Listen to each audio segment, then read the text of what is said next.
तो हेलो नमस्ते अस्सलाम वालेकुम और सारे देवी देवताओं की जय। भाई किसी ने अपना ये दुख शेयर किया है, लेकिन सबकी वही प्रॉब्लम है कि भैया हमारे पितरा तो एक ही है, तो पहले तीन चाचाओं लोग के घर पे गाड़ी बंगला सब कुछ है, हमारे घर पे कुछ नहीं है। और मैं घड़ी घड़ी बोलता हूँ ऐसे हज़ारों सवालों की जवाब ऑलरेडी यूट्यूब पे है। ये सिस्टर ने भी शायद तक मेरे वो वाले वीडियोज़ देखे नहीं है। तो एक भाई है, एक बाप है, उसके चार बच्चे हैं, उसमें से तीनों ने पितरों को पूज लिया है। बाप ने तो दुख दिया ही था खानदान में, उसकी तो पितरों की उसकी तो मुक्ति हुई नहीं। जब भी वो पितर बन गया तो घर वाले परेशान होने लगे। उसमें से तीन जन तांत्रिक के पास गए, उन्होंने बोला भाई हमारा घर बार नहीं चलता, ऐसा वैसा, पिताजी की मृत्यु हो गई है, ये है वो है, तब से सब खराब है। उसने बोल दिया पितरों को स्थान दे दो, रोज़ भोग चढ़ाओ, तुम्हारा काम हो गया। तो बाप जो वजह से मुक्ति नहीं पाया तो वो पितर बन गया, वो नीचे के वालों को परेशान कर रहा है। नीचे वालों ने भी उसकी मुक्ति नहीं कराई कि उनके काम धंधे पैसे नहीं बन रहे, तो ये इनके पास चले गए तांत्रिक के पास। तांत्रिक ने भी अपने गुरु मुक्ति वाले से तो सीखा था नहीं, उसने भी अपनी शक्ति वालों से सीखा जो भोग चढ़ाने वाली, तो उसने वही वाली रेमेडी आपको दे दी। अब आप अपने पितर को नहीं पूज रहे, जिसने उसको दुख दिया, जिसकी वजह से आप तकलीफ़ में थे, उसके कर्मों के सिद्धांत पे उसको माफ़ी उसके लिए काम नहीं किया। आपने तांत्रिक की सिद्धियों को घर में लेके आ गया। जो पितर प्रेत तुम्हारे को परेशान कर रहा था, तांत्रिक की सिद्धियों ने उसको बंधन करके घर में खड़ा कर दिया। अब वो कुत्ते की तरह उनके बाजू में बैठा हुआ है। तो जो तुम भोग दे रहे हो, हवन दे रहे हो, या जो भी काम कर रहे हो, हवन तो करोगे नहीं, नहीं तो बुरा हो जाएगा। तो जो भी भोग दे रहे हो वो सारी शक्ति जाएगी उनको, तांत्रिक की सिद्धियों को, उसमें से 10% वो पितरों को मिल जाएगा। तो भैया उनके तो काम धंधे बिजनेस पैसा सब कुछ बराबर। एग्जैक्टली भाई, मरने के बाद में उन्होंने तो डील कर ली है ना, वो तो एग्री है पैसे के लिए। उनको भगवान चाहिए नहीं, भगवत गीता नहीं चाहिए, कुरान नहीं चाहिए, पुराण नहीं चाहिए, कुछ नहीं चाहिए उनको सिर्फ पैसा चाहिए। तो आप मरने के बाद में जो तीन सूक्ष्म शरीर से मज़ा ले रहे थे, और ऊपर के तो तीन जागे ही नहीं, क्योंकि आपने कभी जाप ध्यान भक्ति कर्मा तो किया ही नहीं। तो नीचे के तीन पे कुंडलिनी घूम रही थी, वही तीन चक्र एक्टिव थे। मरने के बाद वही तीन तरीके का भोग लोगे, खाने का, सोने का और बैठने का।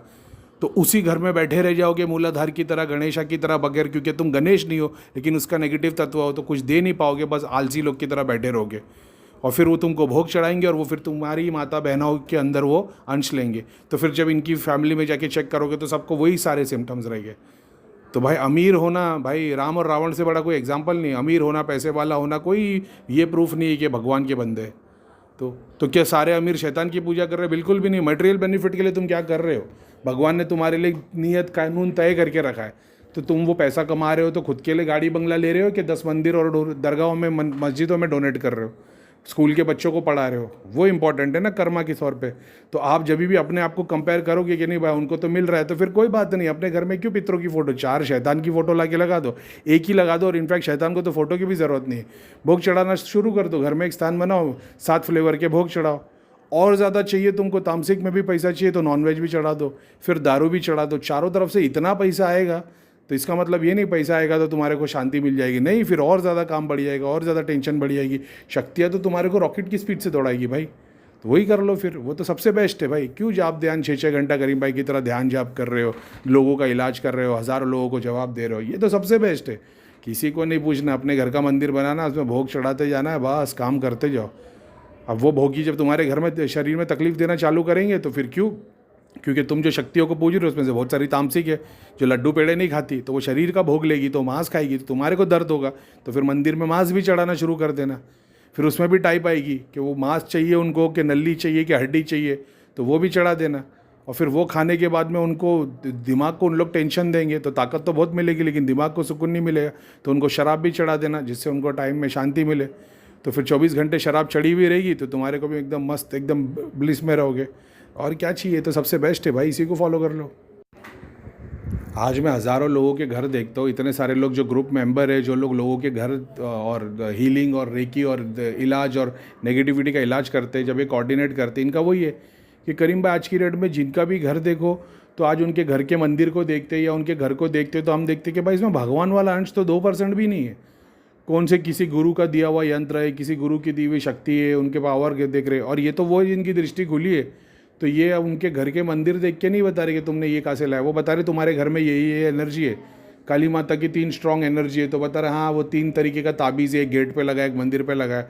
अरे बोले आपके घर में एक बहुत बड़े ऐसे भोगी सी शक्ति बैठी हुई है पाताल की, ऐसे ऐसे दिखती है। बोले हाँ वो कुबेर का यंत्र लगा हुआ है, लेकिन ये भगवान नहीं, ये तो उस जगह का स्थान पे बैठे हुए। कहाँ पे? ये एमपी में कोई दे, वहाँ बोले वहाँ उनके गुरुजी ने दिए थे। मतलब ये घर घर की कहानी है भाई, कि घर का जो मंदिर बना है उसमें 90% चीज़ें शैतान की है। अभी मैंने कल वो किसी ने यूट्यूब पे मेरे को कमेंट में लिख के डाला कि भैया देखो हमारी मूर्ति टूटी तो उसमें से ये निकला, इत्तेफाक की बात है अभी वो। तो मैंने तो यही सोचा अभी क्या अपने को जितनी भी मूर्ति है, मैंने अपने पुराने किसी वीडियो से बोला कि मैंने भी देखा हो सिंगल वुड या सिंगल स्टोन की मूर्ति, फिर भी मतलब उसमें कोई ये नहीं हो सकती, तुम चाइना के लिए लेके आते हो उसमें कुछ भी खलल हो सकती है। सिंगल स्टोन की मूर्ति है उसमें डाउट है, वो नहीं हो सकता। मैं तो ऐसा सोच रहा था कि भाई अगर अपने को सही में कोई फेवरेट अपने भगवान है भी, उनकी मूर्ति अगर रखनी भी है तो फिर तो मेरे को लगा एक्सरे की मशीन में कि चेक करना पड़ेगा कि इसके अंदर और तो कुछ है नहीं। अभी तो ऐसे डाउट आने लग गए। तो मैंने तो अभी तक यही बताया। अभी ठीक है, थोड़े दिन की बात है, इंशाल्लाह 1 तारीख से तो फिर ये मेरे को 555 का नंबर भी क्लोज़ कर दूंगा, और ये टेलीग्राम अभी मेरे तो दिमाग में उड़ा ही देता हूँ फिर से चैनल फिर। लेकिन लोगों का ऐसा बोलना है इसमें भैया बहुत सारा डेटा है, डिलीट मत करो टेलीग्राम को। तो मैं बोला अभी फिर से नया ग्रुप बनाऊंगा, फिर हेडेक हो जाएगा, फिर सारे लोग बोलेंगे। अभी नया बनेगा तो उसमें नए इंस्ट्रक्शन आएंगे, तो सब लोग बेसिक से स्टार्ट करेंगे। अभी वही है, थोड़ा डाउट में हूँ, ग्लिम्सी हूँ मैं कैसे कैसे करना है, क्योंकि 3 टाइप के लोग हैं, बिगनर, मीडियम और प्रो लेवल के। तो ठीक है, लेकिन बस वही है, जितने लोग जुड़े वो लोग बहुत अच्छी तरीके से जानते हैं। और बस मैं भी थक गया हूँ, ये फ्रस्ट्रेटेड हो गया हूँ मैं भी जवाब दे दे कि हट मेरे को से बर्दाश्त नहीं हो रहा। अभी मेरे को 555 का नंबर ही बंद करने का है। तो और जो दूसरा जो सब लोग को पेड मेंबर्स को जो नंबर दिया है उसी से कोऑर्डिनेट करेंगे। अब पता नहीं टेलीग्राम का एक नया ग्रुप बनेगा कि इसी के डेटा को पूरा उड़ा दूँ, या उस नीचे से उसकी शुरुआत कर लूँ, कि पास्ट में कभी वेरीफाई करना होगा तो ओल्ड पे चले आए। तो ये फ्रस्ट्रेटेड मैसेज तो नहीं रहेंगे मेरे। मैं हूँ नहीं यार इतना फ्रस्ट्रेटेड, मैं बहुत मस्ती मजाक करता हूँ। ये साला ना इन लोगों की वजह से मैं व्हाट्सएप वालों से, ख़ास तौर पे जो नए लोग हैं ना इंक्वायरी वाले, इनको ये लगता है कि करीम भाई बैठे हुए, तो ये सब इंक्वायरी डालते रहते, उनसे ज़्यादा फ्रस्ट्रेट हो गया। बहुत सारे नवे जिन्होंने फटाक से देखा, बस हाँ कितना 11,000 है ना, ठीक है पे कर दो ना, हाँ भाई क्या है करीम भाई बात कभी कर रहे हो। तो ये जिनके पास पैसा है लेकिन सब्र नहीं है, वो अपने लिए इज्जत नहीं है, तो फिर बाद में ऐसा लगता है फटाफट रिफ़ंड। मैं तो रोज़ कितनों को हटा रहा हूँ मैं। मेरे को समझ में आ गया कि भाई ये लोग कुछ काम के नहीं है, ये बस चाहे बस अब भाई पैसा लो हमारी प्रॉब्लम सॉल्व करो। ये पहले 50 धाम में तुम नहीं कर पाए तो कभी क्या होगा। ये सीखने के लिए नहीं आए, हमको सिखाने के लिए आए। खैर ठीक है, तो ये फ्रस्ट्रेशन वाले मैसेज तो बंद कर रही है। और मेरे को तो जितना जो रिस्पांस आया मेरे को ऐसा लग रहा है लाइव का भी वही है, भी इंटरेस्ट है, लेकिन लोगों को मज़ा आ रही है कि करीम भाई टेलीग्राम पे ऑडियो डाल रहे, लाइव आ जाओ ना।